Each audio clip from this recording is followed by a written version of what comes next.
Claire is practicing her breathing for her upcoming yoga retreat in Bali.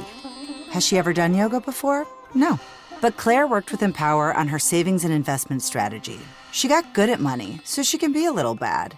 Empower. Invest well, live a little. Join our 19 million customers today at empower.com. Past performance is not indicative of future returns. Investing involves risks. You may lose money. Advisory services are provided for a fee by Empower Advisor Group, LLC, EAG, a registered investment advisor with the Securities and Exchange Commission. Om Namaste.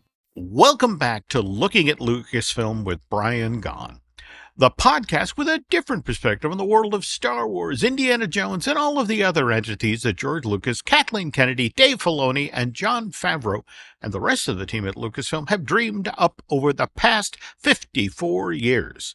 Mr. Gaughan and I are recording this week's show on Tuesday, February 11th, 2025.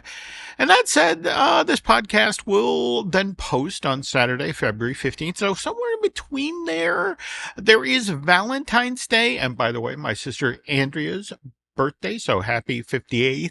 Sis? Oh, happy birthday. Okay, so I have to ask, do you and your bride have anything special planned for the 14th? Well, I do have a story about that. Okay. When we first got married and it was coming up to February 14th, I said, well, Valentine's Day is coming up. Do you want to do anything special? She goes, what is Valentine's Day? Oh. So she didn't know. Okay. So I said, oh, it's nothing. And so I didn't tell her for a couple years. She did find out about it because she was wondering why everybody was getting gifts on the February the 14th. Oh. But we decided that I was going to be Armenian for that day, and not be stressed by anything. But I always do a nice thing. I make a nice meal. I get these things from Costco. They're ravioli that are shaped in hearts, and they have 4 cheeses in them. Oh. And then I make a good pasta sauce, a mushroom pasta sauce, and then I'll do shrimp cocktails with homemade cocktail sauce. And so, I do things for it, but it doesn't, I don't have to go out and buy a dozen roses, but I usually get her a box of chocolate, but they're going to cost more than the roses now. This is true. Well, on the other hand, myself and Nancy, we have been together for 28 years at this point. Oh, that's so cool. So, I mean, I did what I'm supposed to. I got the card. I got the candy. They're in reserve right now. But for example, when you've been together this long, you demonstrate your love for your partner in different ways. Like just today, Nancy was watching television, was moaning about the fact that she only had 1% space left on the DVR. And I took the remote and like the gallant individual I am, I started deleting things that I had recorded on it. So she would then have space for her Hallmark movies. That's why I have 2 DVRs. Well, see, now that you're smarter than I am. But again, it was okay because I went through the list. And for example, I deleted all of the Pink Panther movies I'd recently recorded. And by the way, not the good ones. Did you ever see the ones that Blake Edwards made in the early 80s after Peter Sellers died in 1980? Yeah, didn't he did when they were cut from outtakes? This is correct. They even brought back David Niven. They did. That in fact, the 2, by the way, 2 films that Brian is referring to here. There is The Trail of the Pink Panther that arrived in theaters December of 82. And as you just mentioned, it features footage that Edwards and Sellers originally shot for The Pink Panther Strikes Again, which that's the one that went out in theaters December of 76, I want to say. Yeah. And then there was The Curse of the Pink Panther. And what was kind of interesting about this whole thing, Brian, is that MGM-UA wanted the Pink Panthers to continue. They had been incredibly lucrative, especially those 3 that they had made in the 70s. The Return of the Pink Panther, Pink Panther Strikes Again, and The Revenge of the Pink Panther. The Chimpanzee Minky, yes. Okay. I love that. Okay. I remember I went to see that with my dad, and it was a little embarrassing because my dad was laughing as loud as anybody could be laughing at that, but it was worth it because it was one of the funniest things that I think anybody had ever seen in a long time. Yeah, well, face it, Sellers was at the top of his game, and when he and Edwards got along, They made good movies together. But the interesting thing is they had made the two in the 60s, the original Pink Panther and then A Shot in the Dark, and then they had a falling out. Do you know who that was written by? Shot in the Dark was written by William Peter Blatty. Oh, Mr. Exorcist. Yeah. Holy cow. And then he went to work for the Catholic Church, and that's where he wrote The Exorcist when I think he was working at Loyola Marymount at the time in administration. And that's when he wrote it, but he was a screenwriter beforehand. But if you read the book is written very much like a movie, very much like a screenplay. It's very easy to read because it just flows like a screenplay. Okay. But of course, it scares the hell out of you. But, you don't really notice how it flows because you're flowing. So. All right. So, I apologize, folks. Why are we talking about Pink Panther? Yes. Why are we talking about Pink Panther? Star Wars related podcast? Well, as it turns out, because Len wouldn't let you. No, I'm sorry. Go on. No. Actually, there's a method to my madness here. Well, first of all, the two films we just referred to. Curse of the Pink Panther, Trail of the Pink Panther, were shot at Pinewood Studios, back to back, by the way, in early 1982. And that, by the way, is where all of Disney's Star Wars films have been shot. But if we jump ahead, MGM kept trying to revive Pink Panther after we lost Peter Sellers. And there was the attempt in the early 2000s where they had Steve Martin play Inspector Clouseau. And I'm sad to say this, those two films, Pink Panther 2006 and then the Pink Panther 2 in 2009, are literally the only times I have seen Steve Martin in a movie and never laughed once. It was a bad marriage of a really great performer and John Cleese was in it. There are a lot of great actors in it, but you didn't watch it with a 6 and a 4-year-old. Okay, there we go. Because they were losing their minds, and while they were losing their minds, I actually, because I had seen it in the theater and then I saw it on video later with them, and I enjoyed it more when I was seeing it through their eyes. So maybe it was made for. But you're forgetting about the Robert Benetti one. What's so funny is that because again, MGM and Blake Edwards, by the way, just would not give up on this. So a decade after they went to the well too many times. Yeah, it was literally 1993, a decade after the trial of the Pink Panther, Curse of the Pink Panther. But to get back to the Steve Martin ones for a sec, I guess I do have to circle back on at least the first film in that series, the Pink Panther from 2006, because, well, the gentleman who directed that, Shawn Levy, well, first of all, he directed the biggest hit at the box office last year for the Walt Disney Company, which was, of course, Wolverine and Deadpool. That made $1.3 billion. And, by the way, this is the same gentleman who is writing and directing, supposedly, a Star Wars film for Disney that will feature Ryan Gosling. Did you see this news? I heard it in the background, but like everything that's kind of making noise, they just like going, okay, we'll see it when we see it. I think that could work. Let's see what the cast, the supporting cast is going to be. Are they going to have a Kato? Are they going to have, are they going to really have the Pink Panther diamond? That would be cool. Again, it's a Star Wars movie, not a Pink Panther movie. All right. Well, we'll talk further about what Mr. Levy and Mr. Gosling will potentially be doing for Lucasfilm. But first, we have the news, and the news portion of this show is brought to you by the DVC Rental Store. And if you're planning your next trip to Walt Disney World, you can save some serious scratch by renting DVC points at the DVC Rental Store. Imagine staying at a deluxe resort for a fraction of the cost. Total game changer. Oh, and if you already own or are thinking about joining the Disney Vacation Club. Check out the DVC resale market. They're the leader in secondary market with over 70,000 satisfied members. So if you're looking to buy or sell your DVC point, they make the process seamless. Okay, now pivoting back to Lucas-related news. Brian did a lot of the heavy lifting for this week's show, folks. So if you like the news section, thank you, Mr. Gaughan.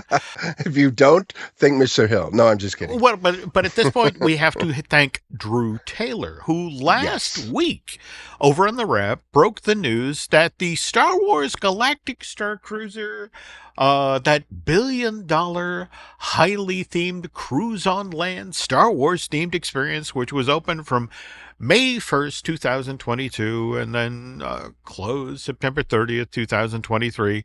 That building is supposed to soon see a rebirth. Sadly, it's not coming back as a hotel or as a space that Walt Disney World visitors will get to experience. In fact, Drew was telling me about the language that the Disney rep used when he was asking what's going to happen next with that building. And he said, well, it's not going to be a guest-facing space, which I thought that's a very interesting. Those are three words grouped together. I don't think those three words have ever been together in the same sentence before. But anyway, this non-guest-facing space is about to become offices for Imagineers who will be working on the expansion of Disney's Hollywood studios. Though, that said, Brian, I want to ask, do you remember when,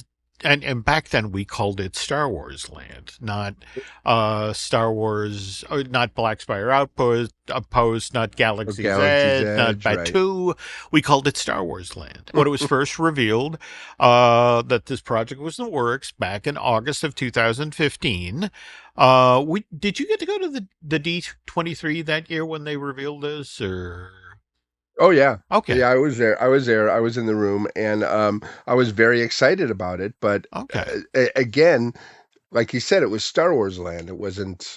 I don't think it had the Galaxy's Edge or the new Star Wars. I think it was. They didn't really say what it was going to be, but I think a lot of us, or at least I did, I hoped it was going to be all Star Wars. Well, now where this gets interesting, do you remember? I mean, it's Bob Iger standing on stage talking about what they're going to do and how they're going to do one in California and they're going to do one in Florida. But do you remember the art that was playing behind him when he made this announcement? And in particular, they showed a supper club.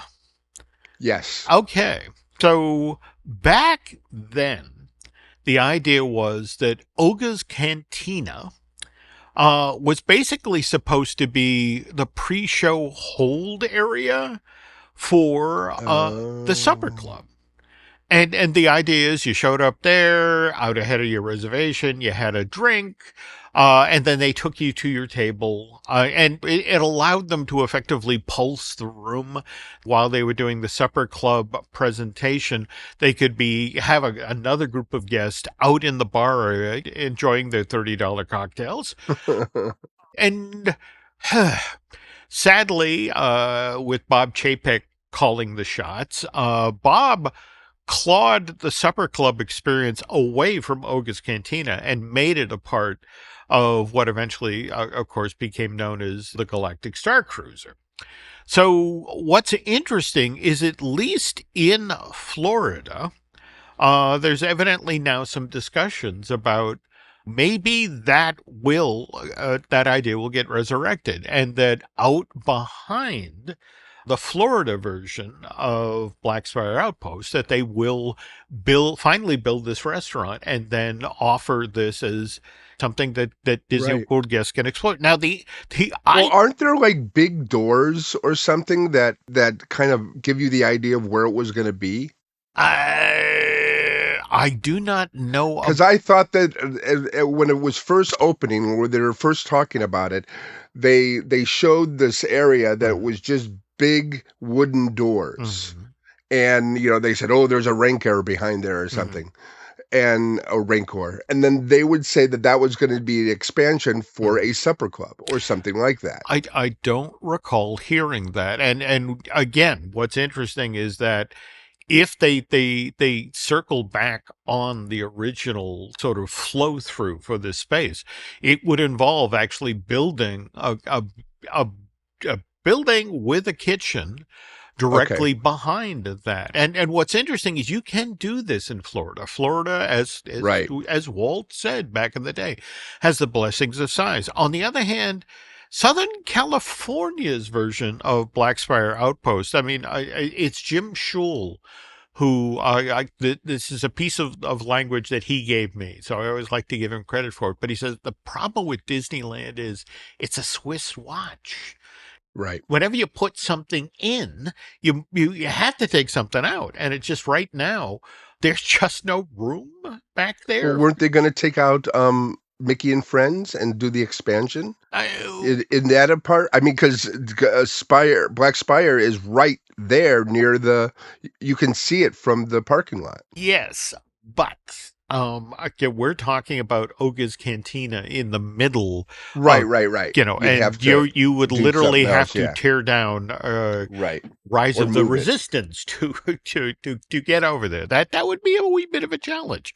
By the way, speaking of Rise of the Resistance, I don't know if you saw the video that had been shot in the Disneyland version of this attraction, but those long broken cannons, you know, as you're trying to escape, that you had to dance with, they're back up and running again. Now, what's interesting is that Mr. Taylor has postulated that perhaps the reason that bit of news came out when it did was, to be frank, his story about turning $1 billion highly themed hotel into office space for Imagineer had come out the day before. So go figure. Well, how far is the hotel from Galaxy's Edge in Florida? Oh, I want to say that it is at least 1,000, maybe 2,000 feet. And in fact, I know what you're going. Because you know they could make it into a restaurant and a store and things like that, and just the walkway to that, you can build up to it. Because it just seems so horrible that they spent all this money and they made it a theme that everybody wants to go to. They just don't want to spend that kind of money, and it's just going away. I mean, and when they're done with Imagineering, are they going to go back to? I do not know what the future I know that holds beyond what's happening now. And I remember that Imagineering is about to begin a very big project at Hollywood Studios. The transformation of the Grand Avenue Muppet area into Monsters Inc. with the door coaster. The problem of what you're proposing about getting guests over from Florida's Batuu over to the old Galactic Starcruiser physical plant this is a very busy theme park, and the perimeter road there's a lot of vehicles constantly moving around through that space, coupled with the fact that previously the only way you could get from the hotel over to, and remember, they used to have the shuttle. Yeah, it was a panel truck that effectively had been rethemed and could carry, I want to say, 12 to 15 guests at a time. A refrigerated panel truck, so you felt like meat, just like being driven. Now, you got to go on that, right? I did, and did it feel like you were going in space? Did it feel? It felt, well, that's the problem. I do this for a living. So, and I was not a 4 to 6 year old child who could, we're flying down to the planet. It's like, we're in a panel truck. Anyway, we were just talking about the Disneyland version of Black Spire Outpost, and there's nothing to do. And those cannons work now. And sadly, Florida's don't. But we'll talk about what else you're going to get to do at Disneyland's Black Spire Outpost in a moment. But first, this. Saturday presents, in the red corner, the undisputed, undefeated Weed Whacker Guy, champion of hurling grass and pollen everywhere. And in the blue corner, the challenger, extra strength Hannity. Eye drops that work all day to prevent the release of histamines that cause itchy allergy eyes. And the winner by knockout is Hannity. Hannity, bring it on. The wrongs we must right. The fights we must win. The future we must secure together for our nation. This is what's in front of us. This determines what's next for all of us. We are Marines. We were made for this. I think you're on mute. Workday starting to sound the same? I think you're on mute. Find something that sounds better for your career on LinkedIn. With LinkedIn Job Collections, you can browse curated collections by relevant industries and benefits, like flex PTO or hybrid workplaces, so you can find the right job for you. Get started at linkedin.com/jobs. Finding where you fit. LinkedIn knows how. And we're back. So, speaking of pieces of video coming out of California, I'm wondering if you saw that thing that popped up on social media last week or thereabouts, a cloaked figure in black. Yeah, I love the boots. I think they're very stylish. Mm-hmm. And I had to freeze frame to, see if it looked like Luke. But you know what? The music was there. So, and R2 was there, and the black, the gloved hand put on the head. So I am not losing my mind like most people are. Like the whole quantum era is going to, be sucked into a black hole. I think it's cool. It's Star Wars. Give us Star Wars. Yeah, well, now that's where it gets interesting. And to explain what Brian's talking about now, and again, Disney has not confirmed this yet, but this is what... You don't think that's a confirmation? I'm waiting for the press release, but basically a breadcrumb the size of a bread truck. But it's supposedly Luke dressed in the same outfit that he wore when we first saw him in Star Wars: Return of the Jedi. And what's sort of been alluded to is that Luke will be at the California version of Black Spire Outpost for a limited time initially as part of this year's Season of the Force, which, by the way, runs from March 28th through May 11th. However, Disney, I guess, has been looking at the social media reaction, and it's like, ooh, that's nice that people seem excited about Luke being there. Now, we were just talking about the original iteration, again, of Star Wars Land. And back when this project was first proposed, the idea was that initially it was going to be built at Hollywood Studios down in Florida. And in fact, as you walked up Hollywood Boulevard and arrived at that first sort of gap that allowed you to look out toward Echo Lake and Gertie's Ice Cream of Extinctions and that sort of thing, that was all going to be gone, because what you'd now be looking at is Mos Eisley. Now, mind you, I want to say that the Indiana Jones stunt show was supposed to stay in place, and also Star Tours. But the rest of that area was going to be rethemed around that you were supposed to be on Tatooine. And so, for example, the cantina you were going to get to go to was the one from Mos Eisley. You were going to get to see the band. And more to the point, Luke, Han, Leia, Chewie, and even Greedo were supposed to be part of the guest experience. Now, unfortunately, well, I don't know if unfortunately is the word I'd use, but it's Kathleen Kennedy, head of Lucasfilm, had a conversation with Bob Iger, and to her way of thinking, when it came to the Disney parks, she felt that Star Wars Land should look forward, not back. That it should be invested in the future of the franchise, which is why it should be a setting that worked better for Rey, Poe, Finn, and Kylo Ren. What did Imagineering think about this? Well, because you have some people that you talked to, were they excited about it? Were they like, well, but we did all this? Well, But no, that's the you kind of nailed it in one. They had spent a year working on the project at that point, only to then have Bob Iger come in and go, guys, this is great, but I've changed my mind. I think instead of looking back at the original trilogy, we should look forward to the films that we're making.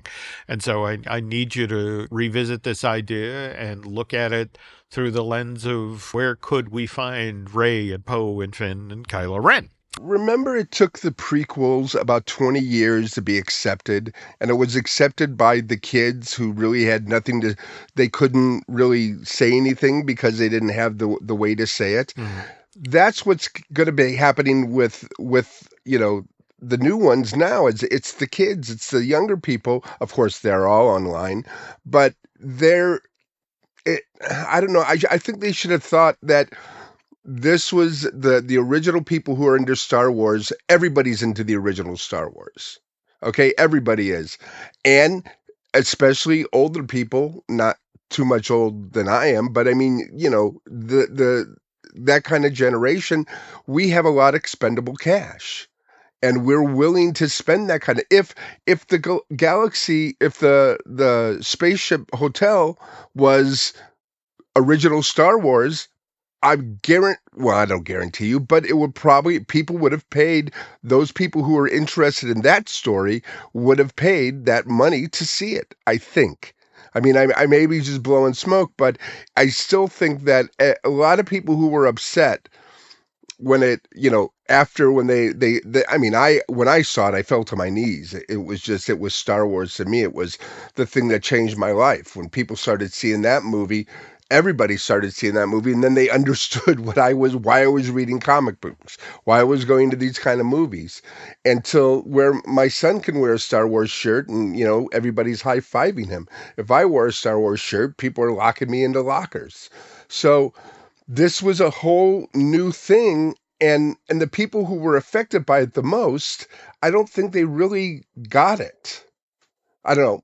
That's what, I still love it, and I still will go every time I'm there and hang out and watch people, especially the kids. And I'll sit by one of the entrances where Ahsoka and Mandalorian will come out, and I'll watch people talk to them and stuff.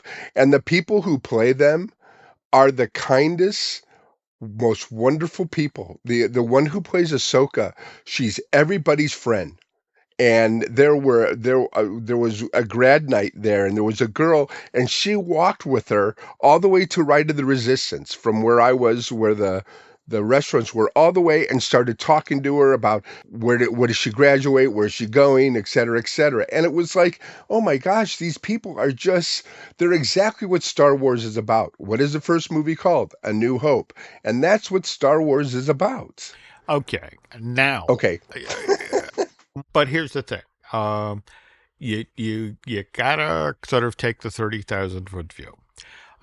You had Star Wars Galaxy's Edge. You had the Disneyland version. Let's see. Did that open first, I want to say, right? It opened on my son's graduation night. Okay, which was really cool. May of 2019, and then the Florida version opened later that same year. But in that same window of time, you had The Mandalorian debuted in November of 2019 and became this phenomena. And then you had Rise of Skywalker open and do half of what Disney expected. And that was kind of a rude awakening for Disney. The whole notion of, wow, they aren't necessarily embracing the Rey, Poe, Finn thing the way we thought they would. But on the other hand, you were just talking about the very kind person playing Ahsoka. And remember, what we've seen over the past 6 years is a Disney park slowly but deliberately stepping away from the whole concept of we are locked in one era of Star Wars here. And now suddenly we've got a Star Wars where you can encounter a Mandalorian and a baby Grogu, or we've had Boba Fett and Fennec Shand show up in the same space, and you were just talking about Ahsoka. Yeah, and wasn't this supposed to be more interactive? Were they supposed to like come up to you and ask you, are you on this side or the Imperial side or the Rebel side or things like that? I mean, Yes, but and again, I have to give Mr. Schul, because he talked about, you have to understand that when you're doing something from the parks, there were three distinct phases. There's right, first the creative, when somebody comes up with the idea of, hey, wouldn't it be cool if? And you lay it all out. Then come your project managers who, all right, I need this much money and what's my deadline and when does this need to be open by? And okay, I have to go contact the vendors and get everything ready for when this actually goes online in the park. And then you get to the especially crucial part of you hand it off to operations. right. And at this point, it's no longer a creative idea or it's something that you're a project manager and you have to get funded. It's now in the theme park, and this is a business. Right. Because again, the phrase show business is the most important word. You have to figure out how it makes money.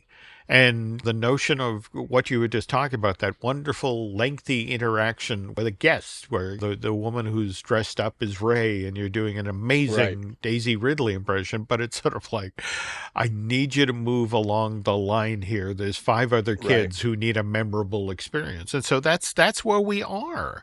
So to bring this full circle, this is why we're suddenly seeing Luke from the Return of the Jedi. Yeah, I think that's amazing. I think that's great. And there's gonna be a lot of people wanting to take pictures with Luke. Oh, I no, mean, no, no. he's their guy. I mean, it's like you talk about who's your Doctor Who. Well, who's your Star Wars guy? It's Luke, it's Han. The way it's been explained to me from folks at the park is that we are now looking at Star Wars Land becoming much like Fantasyland, in that you can have a Peter Pan flight, which is right across the street from the Tangled toilets, and it's a small world, and nobody says boo. So especially next year, when we see the Smuggler's Run come back up with a brand new ride film and storyline involving Mando and Grogu, this will just be this way, that Luke will be over there and they'll be very, very careful to make sure that Rey and Luke's paths don't necessarily cross. Because remember, Rey knows the old grizzled, grouchy Luke, not the one that just lost his hand and is wearing the glove there. Do you think they'll change any of the look of the park? Do you think they'll make things like where Luke is, make it more look like Tatooine, or where Rey is, she's where she is, and just give it a like 3 different or 4 different fields? Could that be something? What's interesting is again, we were just talking about the folks in operations who were the ones handed Batuu and have to figure out how to use it. Right. I mean, for example, one of the other things that will be debuting as part of this year's Seasons of the Force is a brand new nighttime projection show, Shadows of Memory, a Skywalker Saga, which, by the way, you'll get to see Luke at all different ages. You'll get to see Rey. But here's the problem. It's a projection show on the actual spires of Black Spire Outpost. And there's not actually a lot of space to watch this show. So this is why, for example, it's not going to be a super lengthy show like, say, Jingle Bam that they do down in Florida on the studios on the Chinese theater. In fact, what's kind of interesting is I actually got somebody at Disney to admit, this is really more of the Hogwarts Castle projection show. Yeah. It's going to be maybe 10 minutes long, and we're going to do it a couple of times a night because, face it, people are going to come in and watch it, and they're going to leave, and then the next group of people will come in and watch it. There's two areas to see this, right? Well, there's one in front of the Millennium Falcon, right, which is the big one, and then there's one in front of the Empire, to the right of it, okay, where the TIE fighter is. I think you're confusing this with the fireworks show. Well, yeah, isn't that going to be basically the same thing? No, these are two different things. In fact, okay. a friend was with the company was very clear about Fire of the Rising Moon will be coming back, but you have to remember that piggybacks on the actual fireworks show, which, remember, this is Southern California, and sometimes the Santa Anas are blowing, or the weather, you can't do the fireworks show. Where a projection show you can do even in a light mist or that sort of thing. So no, this is something different, something new. But they will also on select nights also be showing Fires of the Rising Moon. Okay, so where is the viewing area then? Well, interesting that you mentioned the space in front of the Millennium Falcon, because the concept art very clearly shows them doing the projection show on in that space. Okay.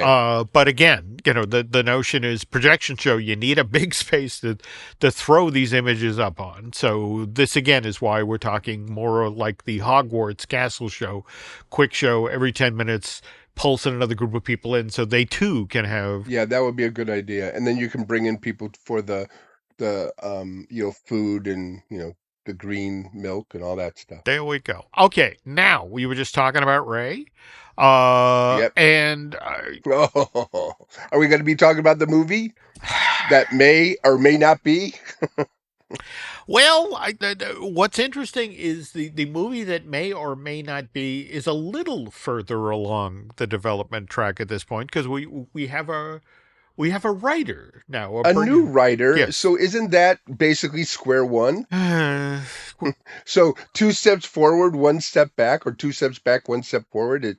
It's just, and then when you read it, first of all, what was it, like a month ago, they were saying, well, it may be canceled. Then they're saying, oh no, we have a new writer. And then now Rey is out there, or Daisy is out there saying, oh no, I know where it's going to go. It's going to be so great. It's going to be very quick. We're going to, it's going to be in production soon. And my head's spinning. Okay. Well, now to slide back first, let's acknowledge George Knopfler, who's just been hired to take a stab at the script. And you're right, this is third, possibly the fourth writer on it.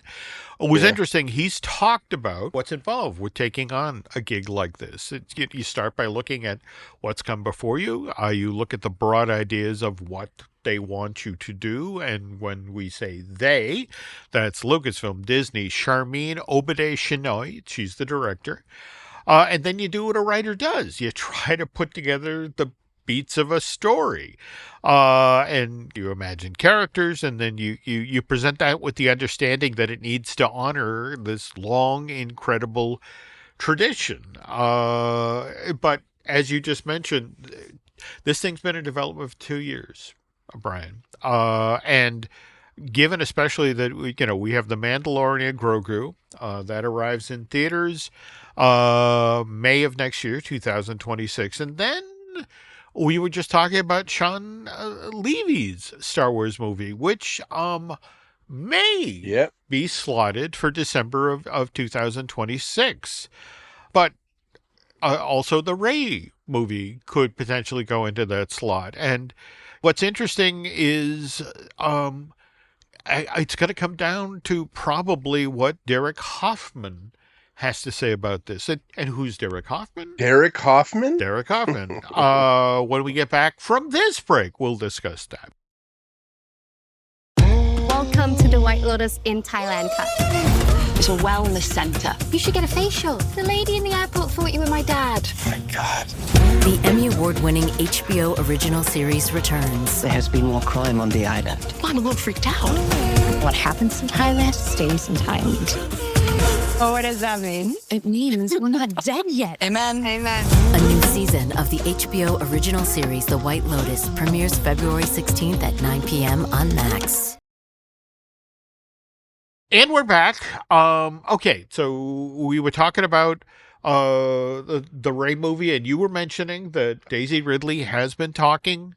And the irony here is that she was talking with comicbook.com about this and had to say, look, I have not read the latest script, but I know what's happening. And I know the story. And I think what feels really good is that George, and again, George Knopfler, is a phenomenal writer.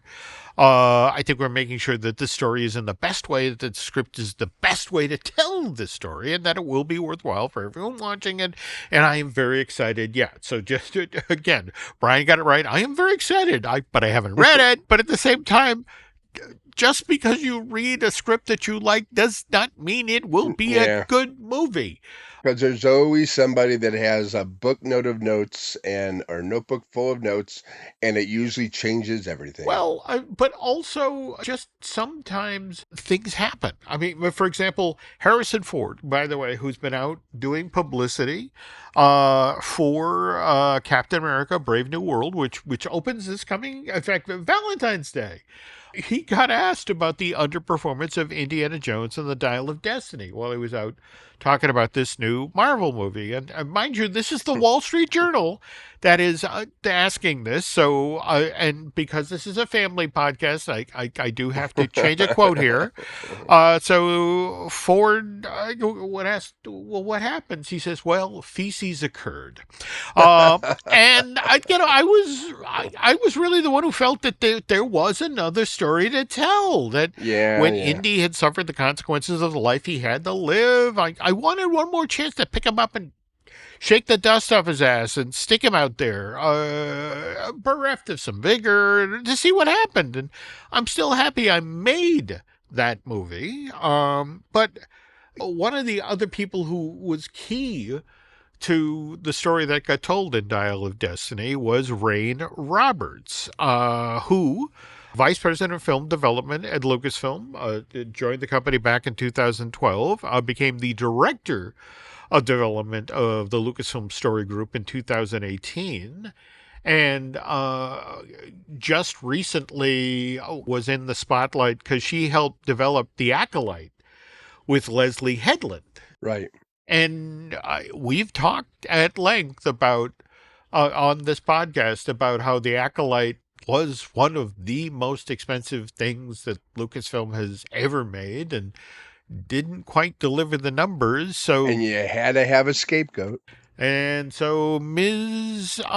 Roberts is now over at Searchlight Pictures, which is still a part of Disney. Which is still a part of Disney. 20th Century Fox. There we go. And so now we have a new director of development at Lucasfilm, and that is Derek Hoffman. Who has a pretty good pedigree, by the way.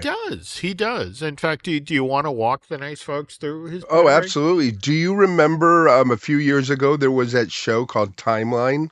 Did you ever see that on NBC? I think this is. It was basically a history story. What you did was you went back in time looking for a time machine.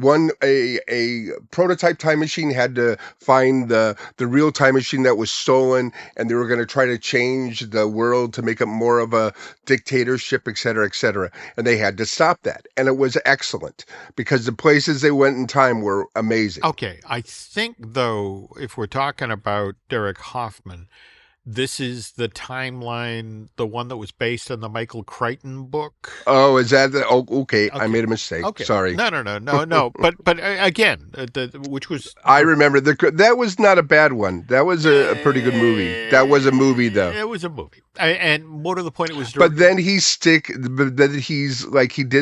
helped walk through the Superman 2, the Richard Donner cut. Well, no, and it's worth noting here that Richard Donner was the one who directed the Timeline movie. So these were made for the Donner company.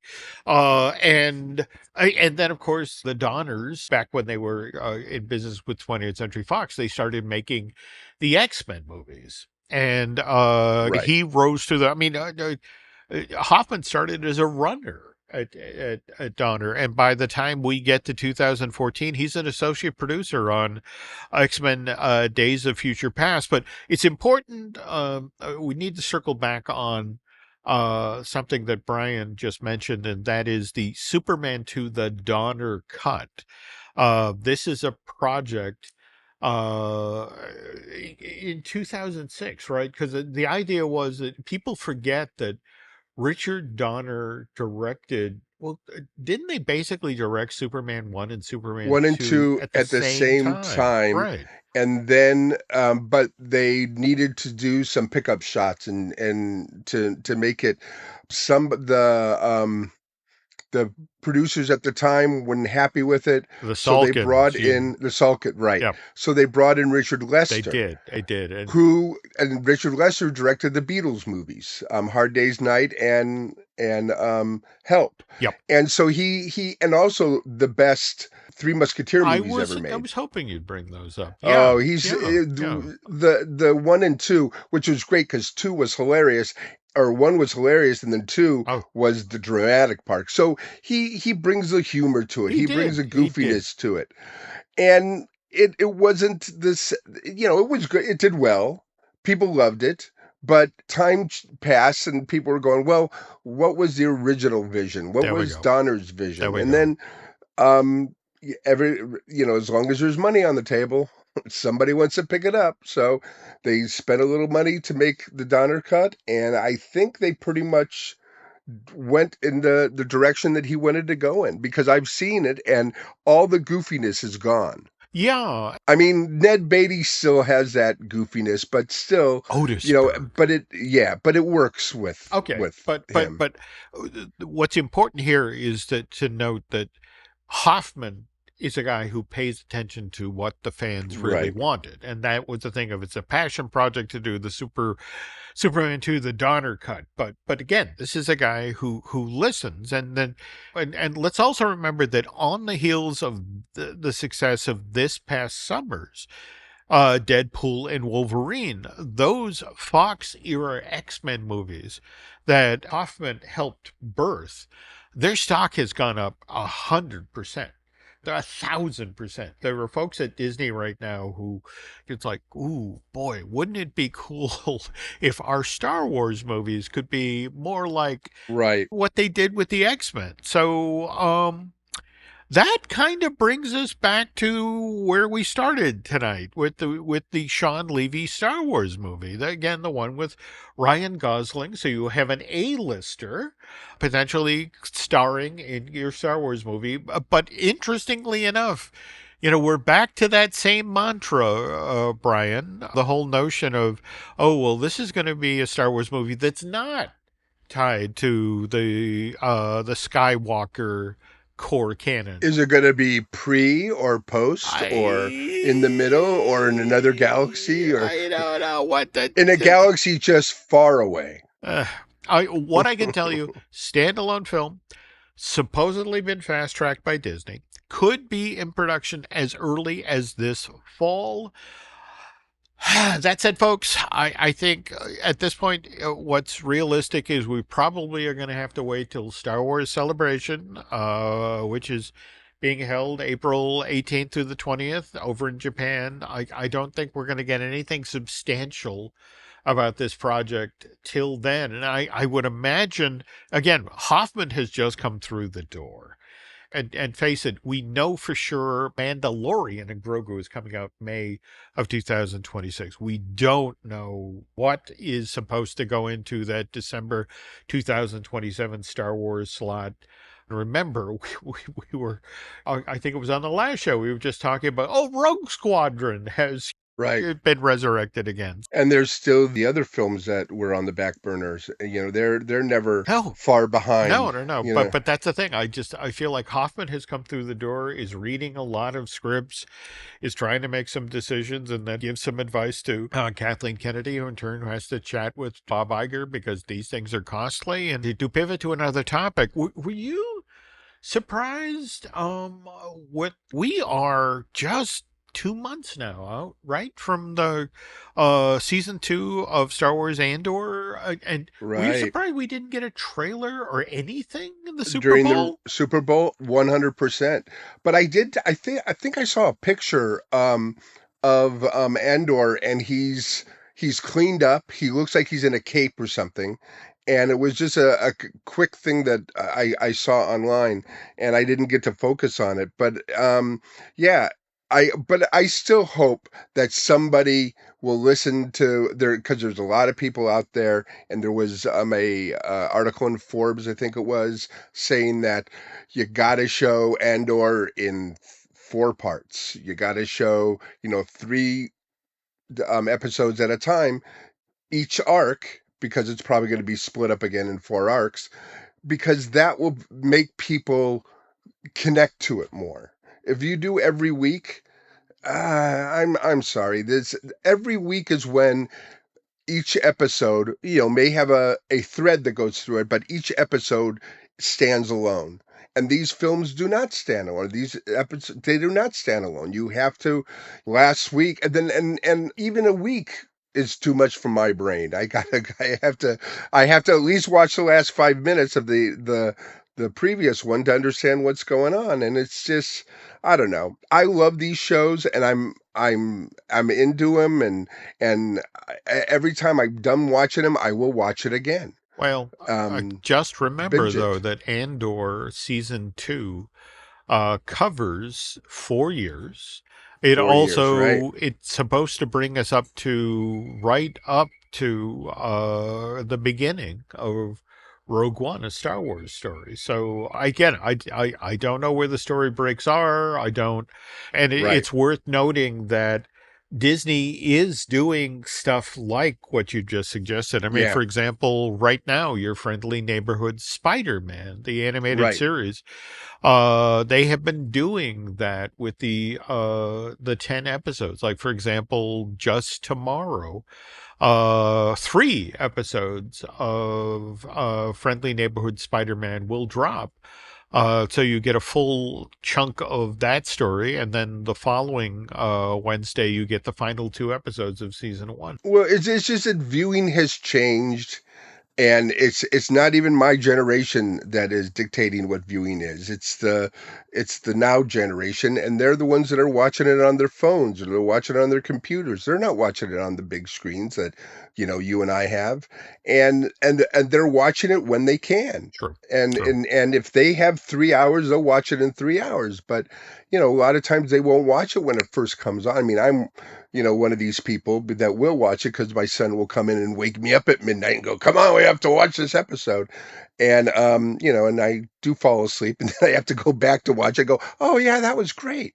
But it's a different way to show things now, and I don't think anybody really knows how. Well, But again, let's experiment. I just want to know when Andor is done, how many viewers are going to go see Rogue One. I mean, they should even release it in a theater for a week, and then the views will probably go to the millions, because now people will see the continuation. So that should be really cool. Just to remind folks, season 2 Andor drops on April 22nd, and we will undoubtedly talk more about this limited series on future episodes of Looking at Lucasfilm, which, by the way, one of the many podcasts we have here at Jim Hill Media. And speaking of which, just run you down the list here. We have Disney Dish, which we do with Len Testo, which looks at the Disney parks. We have Fine Tuning, which, as we mentioned earlier, I do with my co-host, Drew Taylor. That's Animation News. And by the way, Drew and his co-host, Charles Hood, do the wonderful Light the Fuse, the official Mission Impossible podcast. We also do a Universal News podcast. That is the Epic Universal podcast, and I do that with Eric Hersey, my co-host on the show, who, by the way, produces a lot of the podcasts here. And I love the way you made him into a Universal fanatic. you've like turned him around into, he was just Disney. Now he loves everything. And even his wife is buying all sorts of Universal merch and stuff. So this is getting great. Yes, and that's on our other podcast, which is I Want That Too, which again I do with Eric's bride Lauren. We also have Manufacturing the Magic, which is the wonderful themed entertainment history show that Noah and Shelley Valladolid do. We host that here at Jim Hill Media. Also want to remind you of Disney Unpacked, our video series that I do with Len and veteran Imagineer Jim Schul. We have just recorded a brand new show about Tom Sawyer's Island and the Rivers of America, and we are in the process of putting together a show about that soon-to-close Disney's Animal Kingdom show. It's tough to be a bug. Anyway, as we close up shop here, folks, Brian, folks, if they want to reach out to you through social media, how do they do that? Well, the best thing I'm doing is Instagram, and it's BT Gaughan, Gaughan, on Instagram. And where can we find you, Jim? Well, I am on X and Instagram as Jim Hill Media, over on Facebook as Jim Hill Media News. Quick favor, folks, as we head out the door here, if you could head on over to Apple Podcasts and rate and review the Looking at Lucasfilm. That would be very helpful. And speaking of helping, I want to remind you, yes, the fires in California, wildfires have been contained. Yeah. But there are still a lot of folks dealing with the after effects of these things. And so if you are in a position to help, please make a donation to the Red Cross. And beyond that, again, quick thanks to Eric Hersey and David Gray, who produced this podcast. And beyond that, thanks for listening, and Looking at Lucasfilm will be back soon.